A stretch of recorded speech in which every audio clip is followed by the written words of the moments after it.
kekuasaan. Tim Liputan Kompas TV. Saudara, kami menghadirkan beberapa jejak pendapat. Alfara Research Center merilis hasil survei terbarunya soal elektabilitas kandidat Pilpres 2024. Survei yang dilakukan pada periode 1 hingga 6 Oktober 2023 ini menempatkan pasangan Ganjar Mahfud mendapat keterpilihan sebesar 36,5%, Prabowo Gibran 30,1% dan Anies Muhaimin 19,4%. Sementara itu, Saudara, Lembaga Survei Indonesia merilis elektabilitas 3 pasangan calon presiden wakil presiden pasca putusan MK soal syarat capres-cawapres dan sebelum menunjukkan Mahfud MD sebagai bacawa pres Ganjar.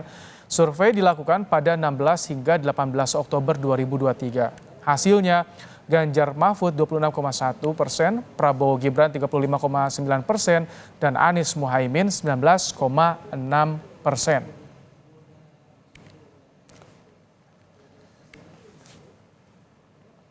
Jauh sebelumnya, Poltreking Indonesia pernah merilis survei elektabilitas simulasi pasangan Pilpres 2024 pada periode 3 hingga 9 September 2023.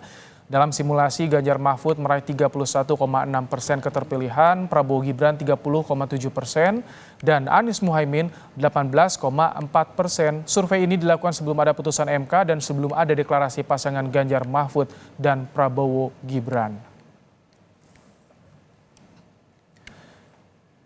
3 pasangan capres-cawapres resmi mendaftar ke KPU. Bagaimana membaca peta koalisi dan kekuatan masing-masing pasangan di Pilpres mendatang?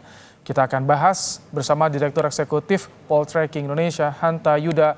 Selamat petang, Mas Hanta. Selamat petang, Ibrahim. Mas Hanta, setelah 3 pasang calon mendaftar ke KPU, apakah akan ada perubahan signifikan pada persepsi publik? Saya kira pertama peta politik masih cukup dinamis, kompetitif. Mengapa kompetitif? Tadi sudah terlihat di data survei. Pertama, gapnya, jarak antara kandidat tidak terlalu jauh sebenarnya. Masih berada, kalau margin of error kan plus minus, ketemu yang satu diminuskan, yang satu dipluskan 3 misalnya. Itu relatif kadang beririsan. Yang kedua, Ibrahim, waktu pemilu masih Pilpres masih 4 bulan. Artinya yang ketiga ada faktor dinamika politik, peristiwa politik, isu-isu politik yang sangat dinamis yang mungkin saja merubah peta elektoral. Jadi selain yang bisa disimpulkan masih kompetitif, yang kedua potensi besar Pilpres kita akan berlangsung dalam 2 putaran. Kenapa dalam 2 putaran? Menguatkan tesis ini dari sisi elektabilitas ya, kita kembali satu dari peta persebaran kekuatan elektabilitas satu. Itu tidak ada satu di antara 3 pasang ini yang menjulang sendiri, misalnya di atas 50%, kan terlihat tadi tidak ada. Yang kedua pun sebaliknya, tidak ada satu di antara 3 pasang ini yang rendah sendiri, seperti di Turki pun angkanya sangat rendah, satu kandidat itu berlangsung 2 putaran. Apalagi sekarang faktor yang ketiga dari kisaran elektabilitas relatif kelihatan itu kisarannya 20-40% kalau dilihat dari survei yang terakhir per hari ini. Nah, prediksi saya nanti di hari H kita tidak tahu di posisinya Prabowo Gibran kah, Ganjar Mahfud kah, di mana, kemudian Anies Muhaimin di mana, tapi kisarannya dugaan saya ada yang 25%, ada yang 35%, ada yang 45%, atau Baik. kisaran 40 sampai 45, ada yang 30 sampai 35, dan ada yang 20 sampai 25%. Artinya cukup dinamis. Ya. Soal isu politik, apakah terkait dengan politik dinasti ini akan berpengaruh pada persepsi publik nanti?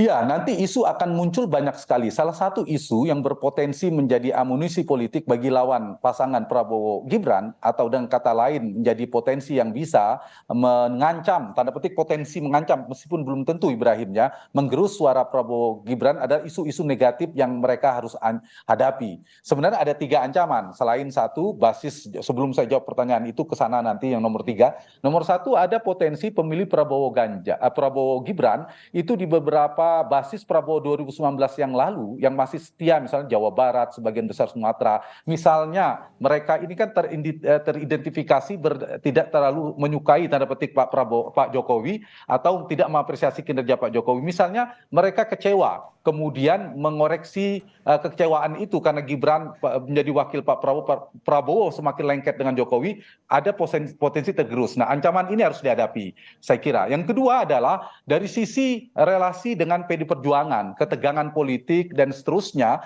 dengan koalisi-koalisi yang kontra Jokowi terkonsolidasi, ini juga menjadi potensi yang harus dihadapi. Kalau tadi strateginya, ini solusi politik harus dihadapi. Persepsi, misalnya ada salah respon terhadap isu Gibran, ini kan kita lihat PD Perjuangan relatif agak diam ya, lebih pasif. Pak Jokowi juga berhati-hati. Misalnya ada yang keliru mengambil persepsi, nanti bisa dikapitalisasi oleh lawan. Nah, yang ketiga saya ingin jawab pertanyaan ini, Ibrahim, ada potensi isu yang bisa mengancam pasangan Prabowo Gibran kalau mereka tidak ada mitigasi politik, yaitu isu-isu politik dinasti, termasuk soal pengalaman politik, rekam jejak, kompetensi dan sebagainya, terutama politik dinasti. Kalau eskalasi isunya ada dua kan, eskalasi isunya tinggi, kemudian semakin masif, semakin menyebar tingkat pengetahuan publiknya, itu semakin mengganggu, meskipun yang diuntungkan relatif Anies Baswedan. Mas Nah, Hanta, kalau itu yang terjadi, citra Pak Jokowi terganggu. Kalau citra Pak Jokowi terganggu, maka tingkat kepuasan kepada Jokowi tergerus. Kalau tingkat kepuasan kepada Pak Jokowi tergerus, berpengaruh secara langsung maupun tidak langsung kepada pasangan Prabowo Gibran. Mas Hanta,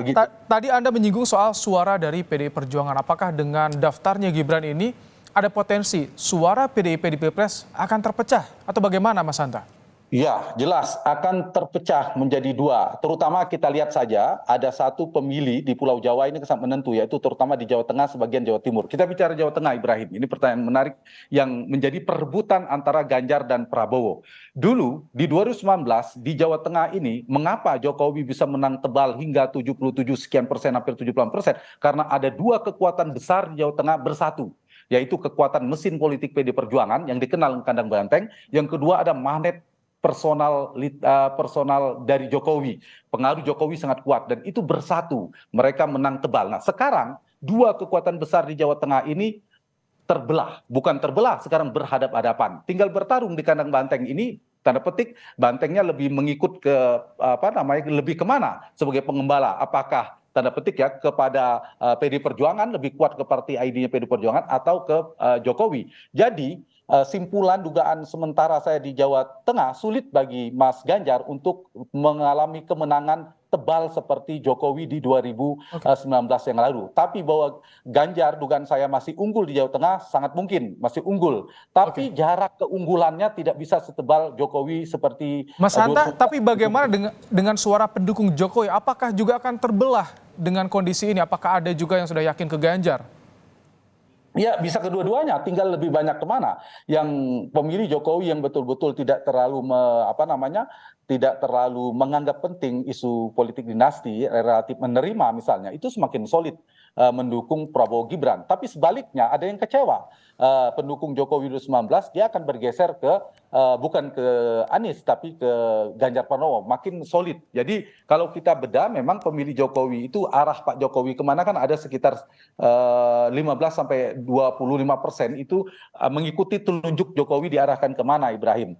Tapi sekitar 40-45% itu masih mempertimbangkan. Artinya paling banyak itu tidak terlalu terpengaruh. Yang menolak arah Jokowi itu sekitar 10%. Artinya apa? Poin yang ingin saya katakan adalah sebenarnya ada kelompok masyarakat, segmentasi masyarakat memang terpengaruh oleh arah dukungan Pak Jokowi, itu pun terbelah, ada yang setuju dengan Gibran maju dan tidak, tentunya tidak semuanya lalu ke Gibran, bisa terkoreksi seperti Ibrahim katakan tadi, tapi juga ada yang mempertimbangkan. Jadi saya kira selain faktor Jokowi, faktor kandidat penting sekali, si capres-cawapres terkait dengan isu yang mereka tawarkan kepada publik, program, performa elektoral si kandidat dua capres-cawapres sangat menentukan, selain arah dukung pemilih Jokowi, tren perilaku pemilih dan lain sebagainya. Mas Hanta Yuda, terima kasih telah membaca peta politik kondisi saat ini pasca pendaftaran 3 pasangan capres-cawapres di KPU. Terima kasih. Hanta Yuda, Direktur Eksekutif Poltreking Indonesia.